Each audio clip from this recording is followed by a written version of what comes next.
Halo semuanya, saya Gilang Bimantara dan Ruli Nanuguru Nababan. Kami dari Teknik Informatika D3 USU Tambu 2018 akan menjelaskan proyek kami yang berjudul Aplikasi Perpustakaan menggunakan Visual Basic 2010. Check it out.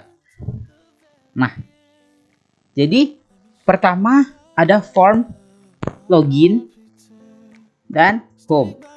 Ya, sebut saja home lah. Ini ada login, ada pilihan menunya. Jadi di sini ada judul perpustakaan USU, judul aplikasinya, lalu di sini login, username, password, dan button login menggunakan text box. Lalu ada picture box untuk membuat menu. Jika gambar ini diklik, lalu dia akan, misalnya peminjaman ini diklik, lalu dia akan pindah ke form peminjaman. Nah, ini dia. Begitu, dan sama seperti button yang lain, dia akan pindah ke form yang lain juga. Lalu ada form data anggota. Di sini ada data grid view menggunakan saya masukkan ke dalam group box agar jika ini geser posisinya, dia akan nggak berpindah sepaket, gitu, nggak pisah-pisah. Lalu di sini ada input data anggota. Di sini ada label, name, nama, kelas, jurusan, alamat untuk memasukkan data anggota perpustakaan. Ya, masukkan. Lalu di sini ada button simpan, button edit, dan button hapus. Oke, nah nih. Jika kita isi semua dengan lengkap, lalu kita klik simpan, dia otomatis akan tersimpan di MySQL, lalu akan ditampilkan di data grid view ini. Lalu ke form ketiga. Di sini ada data input buku. Di sini sama seperti yang input anggota tadi ya, menggunakan data grid view juga. Di sini ada input buku, kode buku, judul, penulis, penerbit, dan tahun. Ada button simpan, ubah, dan hapus. Lalu ada input data peminjaman. Sini ada kode pinjam, kode buku, nama, name, tanggal pinjam, nama pinjam. Nanti lebih jelasnya saya akan jelaskan di prakteknya ya, di runnya oke. Lalu di sini ada form 5. Data pengembalian buku, kode pinjam, kode buku, NIM, jatuh tempo, denda, total denda, tanggal pinjam, tanggal pinjam, dan simpan. Ya, langsung saja kita run. Oke.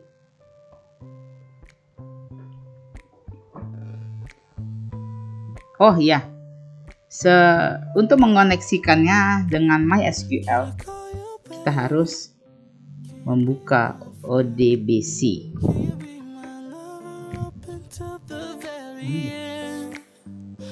Oh, saya sudah mengkonekkannya ternyata. Langsung saja kita lihat di runnya.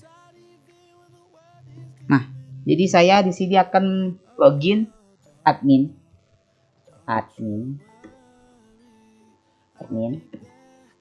Lalu login.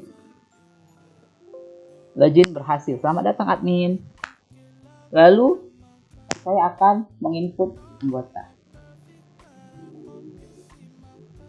Nah,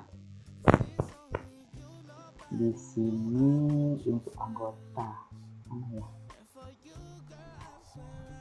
Anggota. Oke. Ini input anggota. Untuk mengoneksikannya, kita menggunakan subkoneksi my database driver. Nama database-nya lab. Oh ya, pertama kita buat drivernya, kita menggunakan ODBC versi berapa. Lalu database, nama database-nya, ke server apa, localhost. User. Good.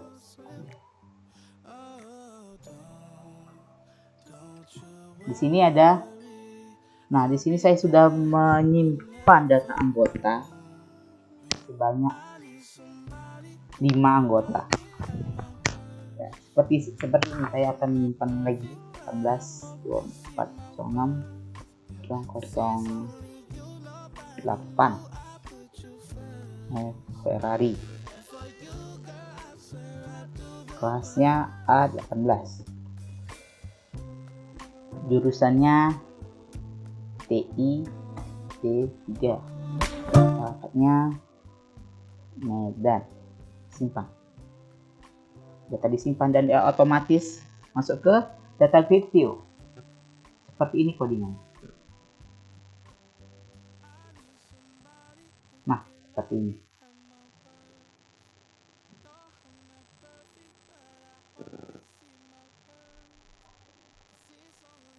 Insert into anggota values, masukkan NIM, nama, kelas, jurusan, dan alamat.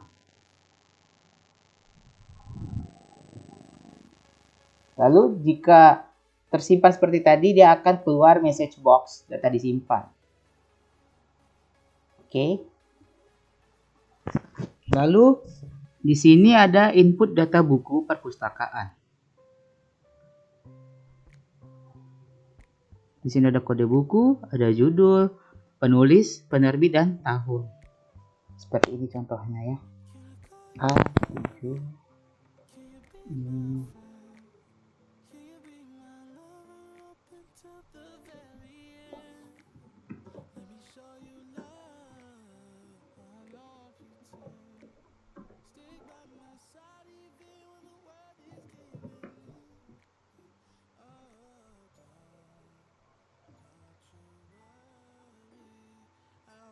data disimpan. Baik, ini seperti ini codingannya, kurang lebih 3.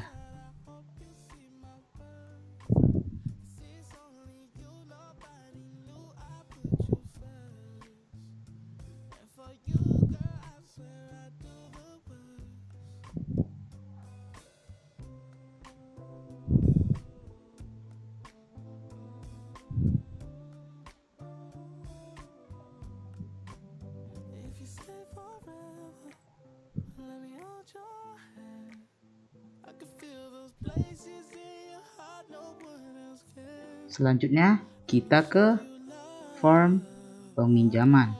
Nah, saya lupa mengatakannya kalau di sini saya menggunakan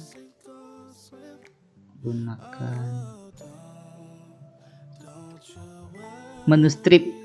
Nah, sini saya menggunakan menu strip. Maaf saya lupa namanya. Saya menggunakan tools menu strip untuk membuat menu navbar ya, bisa dikatakan dengan navbar. Ini adalah peminjaman pengembalian. Nah, jika diklik ini dia akan pindah langsung ke pengembalian. Seperti ini kira-kira codingannya ya, mana ya? Codingan seperti ini. Private sub, pengembalian, toolstrip, menu item, klik. Jika diklik dia akan menampilkan form 5. Oke. Nah, seperti ini. Nah, di sini dia akan bisa membaca dari tabel anggota peminjaman tadi. Salah, kode pinjamnya. Maaf, salah. Ya, pertama kita buat kode pinjam. Sorry, salah. Salah, kode pinjamnya A3.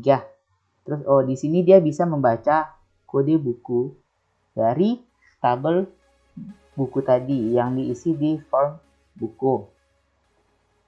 Di sini ada nama pertama.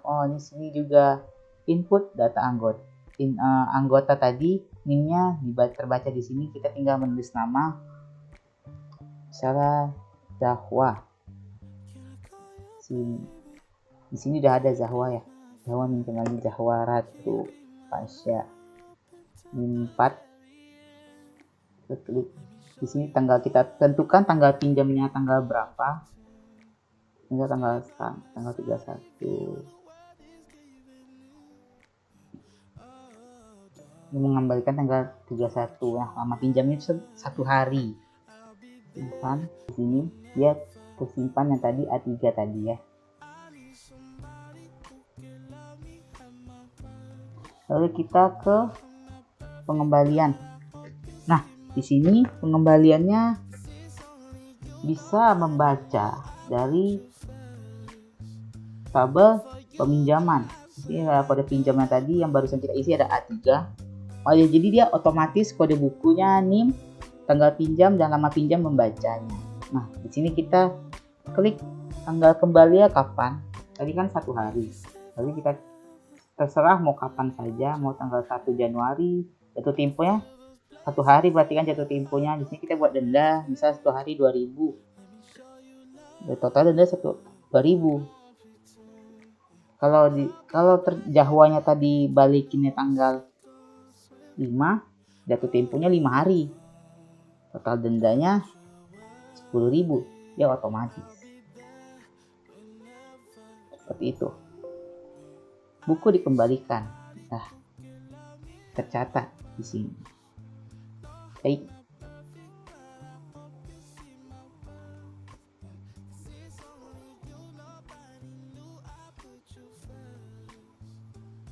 Kurang lebih seperti itu di bagian pemrograman visual. Terima kasih. Halo semua. Baiklah, di sini saya akan mempresentasikan mengenai tentang sistem pendukung keputusan. Sebelumnya saya akan memperkenalkan diri.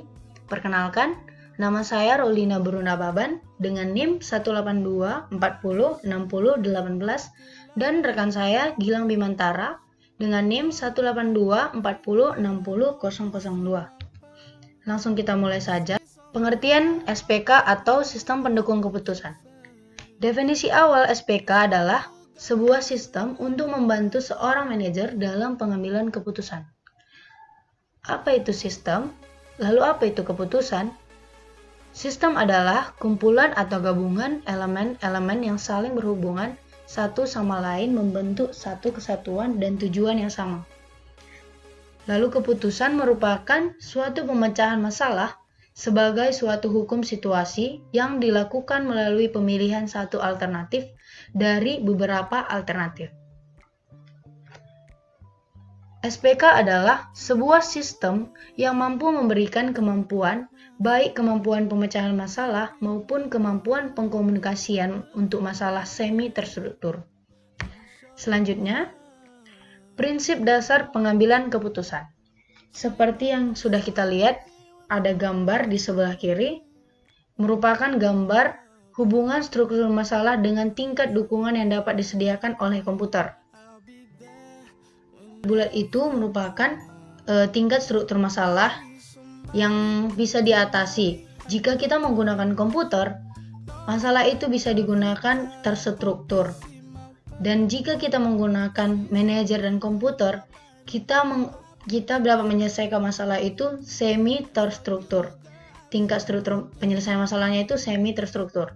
Dan kita menggunakan solusi manajer, maka tingkat struktur masalahnya itu tidak terstruktur. Struktur masalah. Masalah yang terjadi sehubungan dengan perusahaan atau organisasi dapat dikategorikan dalam 3 sifat, yaitu masalah terstruktur, semi terstruktur, dan tak terstruktur. Tetapi, sulit untuk menemukan masalah yang sepenuhnya terstruktur atau sepenuhnya tak terstruktur. Sebagian besar bersifat terstruktur. Hubungan keputusan. Penggunaan komputer dapat diterapkan pada bagian masalah yang terstruktur, tetapi manajer bertanggung jawab atas bagian masalah tak terstruktur melalui penerapan penilaian atau intuisi dan melakukan analisis. Manajer dan komputer bekerja sama sebagai tim pemecah masalah dalam memecahkan masalah yang berada pada area semi terstruktur yang luas. Efektivitas keputusan. Manfaat utama penggunaan DSS adalah menghasilkan keputusan yang lebih baik. Manajer mungkin saja menghabiskan waktu ekstra untuk memperhalus solusi hingga mencapai solusi optimum, atau ketelitian meningkat seiring dengan banyaknya waktu yang dihabiskan dan usaha yang telah dilakukan. Manajer menggunakan pertimbangan dalam menentukan kapan suatu keputusan akan berkontribusi pada suatu solusi masalah. Tujuan dan fungsi sistem pendukung keputusan. Adapun tujuan dan fungsi sistem keputusan adalah sebagai berikut. 1. membantu manajer dalam pengambilan keputusan atas masalah semi terstruktur. Kedua, memberikan dukungan atas pertimbangan manajer dan bukannya dimaksudkan untuk menggantikan fungsi manajer. Ketiga, meningkatkan efektivitas keputusan yang diambil manajer lebih daripada perbaikan efisiensinya. Keempat, kecepatan komputasi komputer memungkinkan para pengambil keputusan untuk melakukan banyak komputasi secara cepat dengan biaya yang rendah. Kelima, peningkatan produktivitas. Peningkatan produktivitas membangun suatu kelompok mengambil keputusan, terutama para pakar, bisa saja sangat mahal. Keenam, dukungan kualitas. Komputer bisa meningkatkan kualitas keputusan yang dibuat. Sebagai contoh, semakin banyak data yang diakses, makin banyak juga alternatif yang bisa dievaluasi. 7. Berdaya saing. Manajemen dan pemberdayaan sumber daya perusahaan, tekanan persaingan yang menyebabkan tugas pengambilan keputusan menjadi sulit. Persaingan didasarkan tidak hanya pada harga tetapi juga pada kualitas, kecepatan, kustomisasi produk, dan dukungan pelanggan. Kedelapan, mengatasi keterbatasan kognitif dalam pemrosesan dan penyimpanan. Menurut Simon pada tahun 1977, otak manusia memiliki kemampuan yang terbatas untuk memproses dan menyimpan informasi. Selanjutnya kita masuk ke komponen-komponen sistem pendukung keputusan.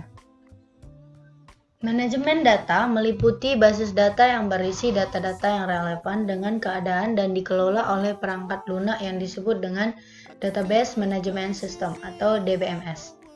Manajemen model berupa sebuah paket perangkat lunak yang berisi model-model finansial, statistik, manajemen sains, atau model kuantitatif yang menyediakan kemampuan analisa dan perangkat lunak manajemen yang sesuai. 3. Subsistem dialog atau komunikasi merupakan subsistem yang dipakai oleh user untuk berkomunikasi dan memberi perintah, atau menyediakan user interface. Keempat, manajemen knowledge yang mendukung subsistem lain atau berlaku sebagai komponen yang berdiri sendiri. Mekanisme pengambilan keputusan. Adapun hal-hal yang perlu kita ketahui dalam mekanisme pengambilan keputusan adalah sebagai berikut. Pertama, pemahaman dan perumusan masalah dalam mengambil keputusan. Kita harus menemukan masalah apa yang sebenarnya terjadi dan bagaimana cara untuk memecahkan masalah tersebut. Kedua, pengumpulan analisa data yang relevan. Setelah menemukan masalah apa yang terjadi, kemudian menentukan rumusan yang tepat untuk menyelesaikannya berdasarkan data yang relevan.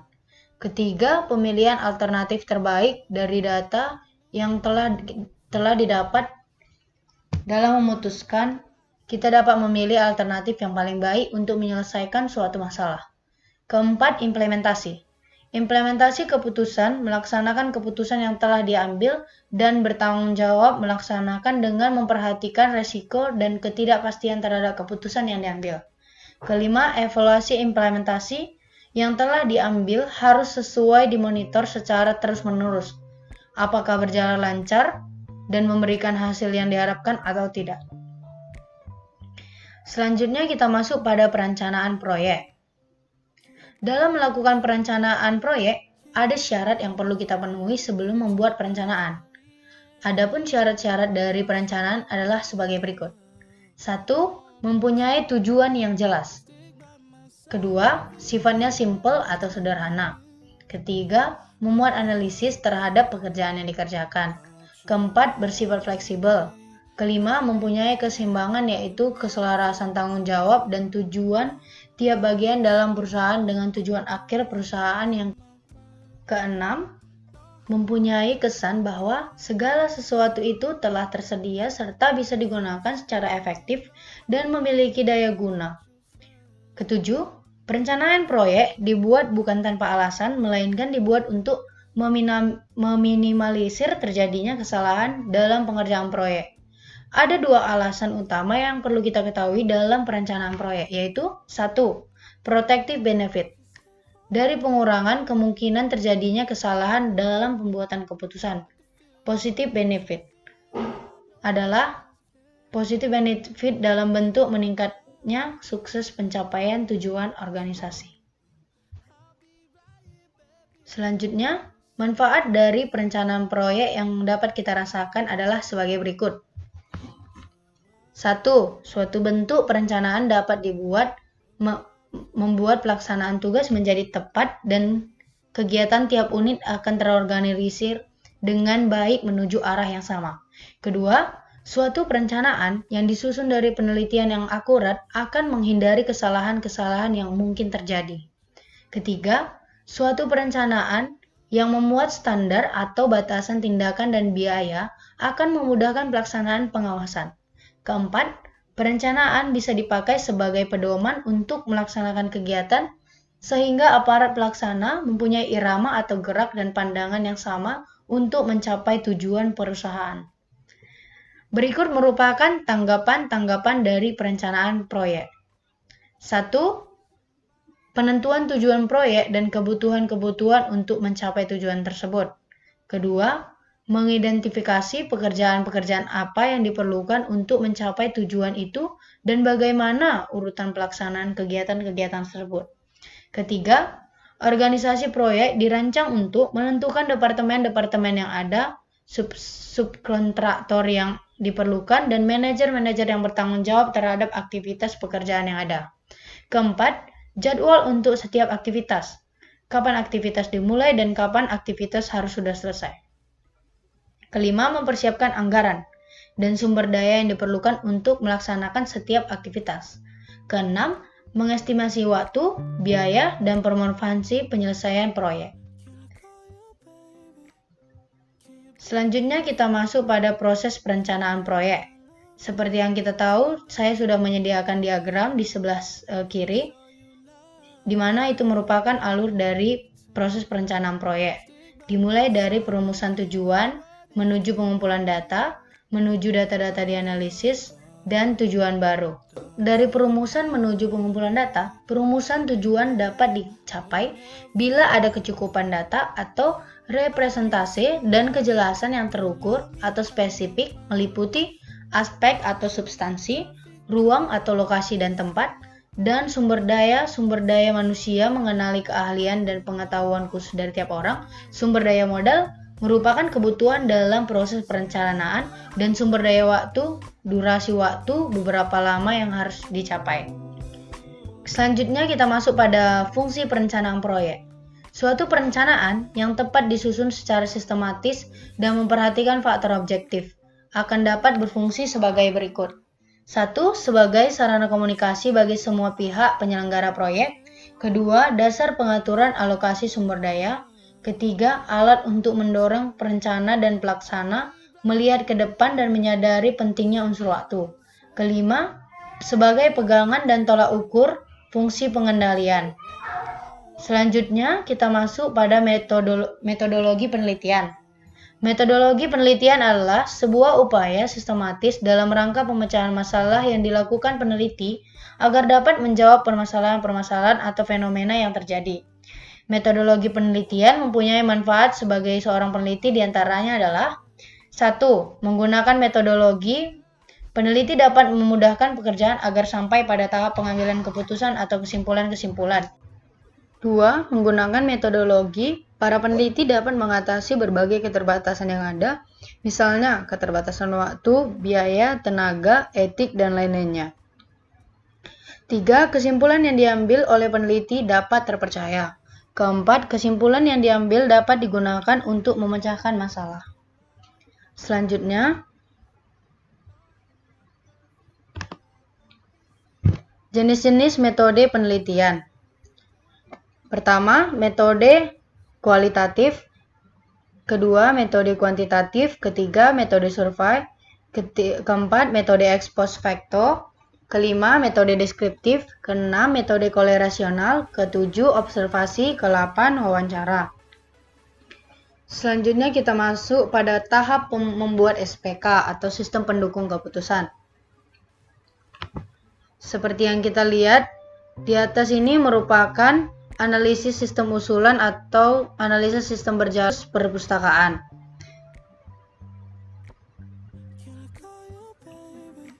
Kemudian inilah use case diagram aplikasi perpustakaan.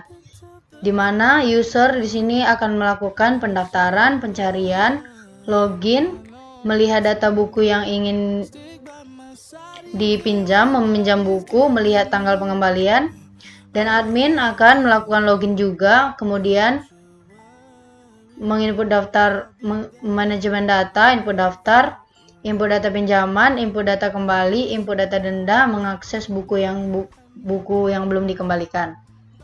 Kemudian ini adalah tampilan dari diagram activity kami dan dari perpustakaan. Ini adalah diagram activity saat meminjam buku. Kemudian ini adalah sequence activity meminjam buku. Lalu kita masuk ke desain interface. Di sini desain interface-nya tampilan pertama yaitu homepage.